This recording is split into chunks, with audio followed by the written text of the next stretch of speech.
semua, selamat datang di channel Sylvie dan Sigit on Vlog. Kali ini saya bersama dengan Mas Sigit akan membahas mengenai seluk-beluk perminyakan. Sedikit mengenai Mas Sigit. Mas Sigit adalah seorang sarjana teknik mesin dari suatu universitas negeri di Yogyakarta. Ya, saya dari Universitas Gadjah Mada, UGM. Ya, yang telah berkecimpung selama lebih dari 9 tahun di dunia perminyakan. Kali ini beliau hadir di tengah-tengah kita untuk membagi sedikit pengalamannya. Pengalaman beliau sedikit aja. Sedikit di dunia perminyakan. Iya. Mudah-mudahan yang sedikit ini bermanfaat bagi teman-teman. Amin. Oke, tanpa perlu berlama-lama, saya akan mencoba yang pertanyaan pertama. Jadi kita selalu datang dengan 5 pertanyaan ya? Oh iya, lupa. Kita akan selalu datang dengan 5 pertanyaan. Jadi singkat, padat, dan jelas harapannya. Bisa diterima oleh teman-teman dengan lebih mudah karena simpel. Yang pertama, pertanyaan dari saya nih, Mas.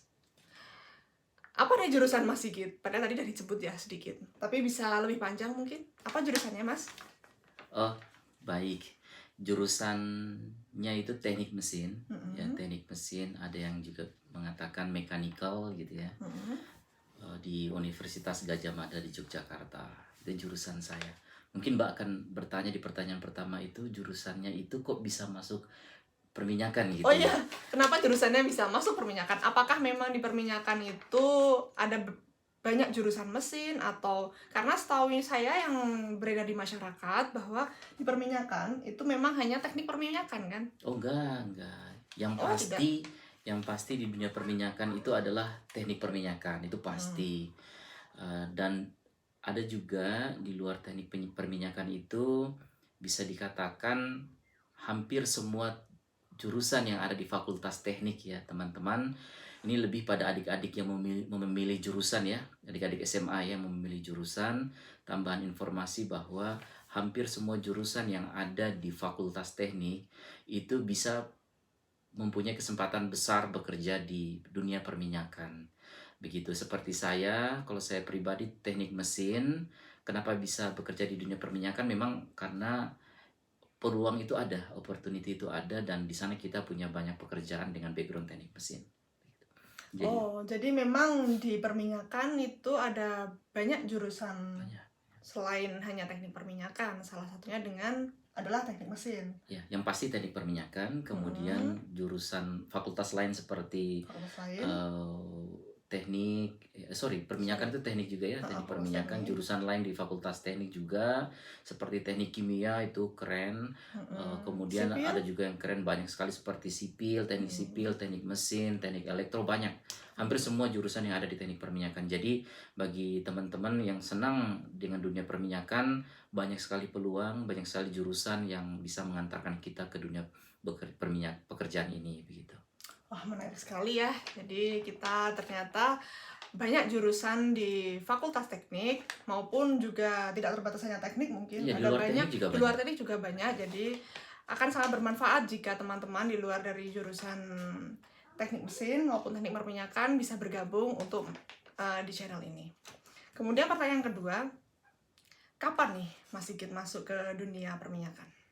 Oh, kapan ya? Kapan saya mengenal dunia perminyakan ya? Kalau saya bedakan menjadi 2 ya teman-teman, izin. Jadi yang pertama, kalau mengenal dunia perminyakan itu semenjak saya kuliah. Kemudian kalau resmi bekerja di dunia perminyakan itu di tahun 2013. Di 2013 saya resmi bekerja di dunia perminyakan. Lalu saya sedikit cerita, di waktu dunia kuliah itu saya mengenal dunia perminyakan itu dari skripsi yang saya bangun. Di skripsi yang saya bangun ada kerjasama berupa dengan topik audit energi ya. Waktu itu kami mengecek jadi proyek gitu ya. Proyek, begitu saya terlibat dalam proyek tersebut untuk menghitung, untuk melihat energi yang ada di perusahaan perminyakan tersebut, apakah masih bisa ditingkatkan efisiensinya atau tidak begitu. Jadi waktu itu saya terlibat dalam pekerjaan selama 10 bulan. Itu pertama kali saya belajar banyak terkait dunia perminyakan. Dan di tahun 2013 itu saya resmi masuk dunia perminyakan karena memang saya mendapatkan pekerjaan di sana. Oh begitu. Jadi bagi teman-teman yang adik-adik yang masih berkuliah dan ingin masuk ke dunia perminyakan, mungkin bisa dicari dari sekarang topik-topik penelitian skripsi yang berhubungan dengan perminyakan begitu ya. Karena ternyata sangat bermanfaat nanti ke depannya. Sangat bermanfaat untuk menambahkan pengetahuan sebelum kita masuk ke sana. Ya, begitu juga dengan teman-teman yang sudah bekerja, sudah tidak lagi mahasiswa, namun sudah bekerja, mungkin bisa diarahkan ke proyek-proyek atau mencari proyek-proyek atau perusahaan begitu ya yang terkait dengan perminyakan. Iya, kalau memang beliau suka dan memang pilihannya adalah bekerja di dunia perminyakan, karena kan dunia lain kan banyak juga. Ya, kalau memang berniat di perminyakan, silahkan begitu.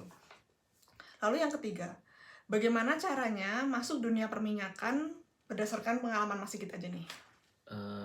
Bagaimana caranya ya?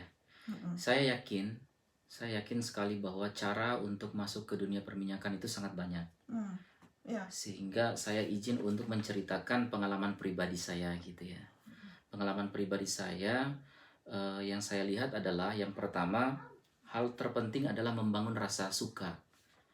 Bagaimana caranya ya? Jadi yang pertama membangun rasa suka, rasa cinta terkait dunia perminyakan tersebut. Jadi waktu itu semenjak saya masuk kuliah ya Mbak Silvi, di semester 1, itu di dalam kamar saya itu saya sudah tempel Apa tuh? Apa istilahnya yang putih-putih, busa ya, poster mungkin. sejenis itu. Lalu di sana saya tulis nama salah satu perusahaan yang saya sangat suka. Saya masih ingat sampai sekarang, nama perusahaan itu adalah PT Chevron. Oh, saya pikir Shell seperti beasiswa saya. Oh, itu bagus PT, tapi yang saya tulis di tempat saya adalah PT Chevron. Tujuan saya adalah setiap saya masuk, saya teringat karena melihat tulisan tersebut bahwa saya punya cita-cita untuk bekerja di perusahaan tersebut. Jadi hal pertama yang saya bangun itu di semester 1 itu Mbak Silvi. Hal pertama yang saya bangun itu, jadi setiap Mbak Silvi bisa membayangkan dalam 5 tahun ya saya kuliah 4,5 tahun, itu setiap masuk kamar saya di rumah itu saya melihat tulisan PT Chevron seperti itu. Sehingga saya di dalam hati tahu bahwa saya cinta dengan perusahaan ini, saya cinta dengan dunia pekerjaan ini. Dari sana setelah saya sudah cinta, kemudian seiring jalannya semester dalam masa kuliah saya mulai mau mengenal perusahaan perminyakan itu, alatnya apa-apa saja di dalamnya gitu. Banyak sekali Mbak Silvi, tidak kurang dari mungkin ratusan ribu, bahkan ya banyak lah. Dan karena terkait langsung dengan jurusan saya teknik mesin, itu adalah pompa dan kompresor dan masih banyak. Paling tidak saya tahu 2 dari sekian banyak itu sudah membuat tambah rasa cinta dan tambah sudah setelah cinta tahu. Ya saya tahu ternyata di tempat saya di teknik mesin juga ada pelajaran terkait pompa, terkait kompresor. Itu sejalan itu, terima kasih teknik mesin. Sejalan dengan itu akhirnya saya sudah tahu nih sedikit banyak terkait dunia perminyakan. Dan di skripsi saya mendapatkan skripsi dengan proyek di dunia perminyakan yang 10 bulan tadi terkait audit energi. Jadi itu melengkapi kesenangan saya, melengkapi rasa cinta saya. Jadi proyek itu dilakukan di salah satu perusahaan minyak ya, besar gitu. Kemudian itu hal pertama. Setelah saya cinta, saya belajar di sana. Kemudian di semester 7, saya membuat satu master plan Mbak Silvi. Satu peta langkah saya untuk menuju dunia perminyakan itu. Sehingga ketika saya lulus, saya tidak perlu lagi bingung. Saya sudah membuat langkahnya dari semester 7. Itu bisa menjadi lesson learn buat adik-adik saya di mahasiswa ya. Untuk di semester 7 atau semester 8 atau semester 9, silahkan bikin satu master plan, perencanaan begitu terkait target yang adik-adik mau capai begitu. Misalnya salah satu bekerja di dunia perminyakan, sehingga adik-adik sudah punya persiapan langkah sebelum lulus. Begitu Mas. Oh ya, berarti kalau yang bisa saya tangkap dari pembahasan Mas Sigit yang barusan itu adalah bagaimana kita untuk mendekati sesuatu, maka kita harus belajar untuk mencintai itu dulu. Nah, membangun mencintai itu tidak bisa hanya sekedar saya cinta, tapi harus menunjukkan dengan perbuatan juga. Salah satunya kalau Mas Sigit dengan cara menempel poster di styrofoam misalnya, atau sering membaca, saya yakin Mas Sigit pasti sering membaca mengenai perusahaan tadi namanya Chevron, PT Chevron atau PT-PT yang lain yang terkait dengan perminyakan. Mungkin ada PT Pertamina itu salah satu Pertamina, perusahaan sangat kemudian besar ya. PT Shell, Shell. British Petroleum yang saya tahu. Ya. Nah, Dan itu banyak sekali. Dan itu sebenarnya banyak Banyak sekali Mas itu. Belum anak-anak perusahaannya ya.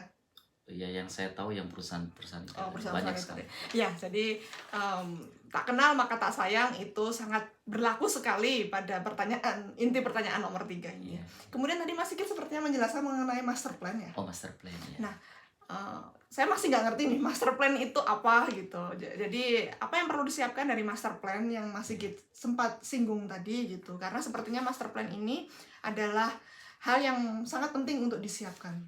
Baik. Jadi apa itu master plan? Master plan itu mungkin banyak sekali namanya, istilahnya untuk hal ini. Sederhananya dia adalah rencana atau mungkin orang bisa sebut timeline gitu ya, atau peta begitu, peta arah langkah kita yang di dalamnya itu kalau saya pribadi karena saya pengen bekerja di dunia perminyakan, di semester 7 itu saya membuat satu peta atau master plan tadi. Yang pertama adalah saya membuat informasi perusahaan apa saja yang ada di dunia bidang usaha apa aja yang ada di dunia perminyakan. Misalnya setahu saya dulu itu dari pemerintah ada namanya regulator. Itu setahu saya SKK Migas. Itu saya tulis di catatan saya. Kemudian yang mendapatkan kerjasama dengan pemerintah yang langsung mengolah lahannya, bloknya itu saya tulis juga. Ada yang saya ingat itu waktu itu adalah PT Pertamina gitu. Kemudian ada Total, ada Chevron itu sendiri. Banyak sekali saya tulis. Jadi masing-masing bidang tadi ada nama perusahaan saya tulis. Kemudian setelah itu yang memberikan jasa pembuatan sumur, servis ya. Itu saya ingat yang saya sangat cinta banget waktu itu adalah Selamberzi, PT Selamberzi. Ada juga Halliburton.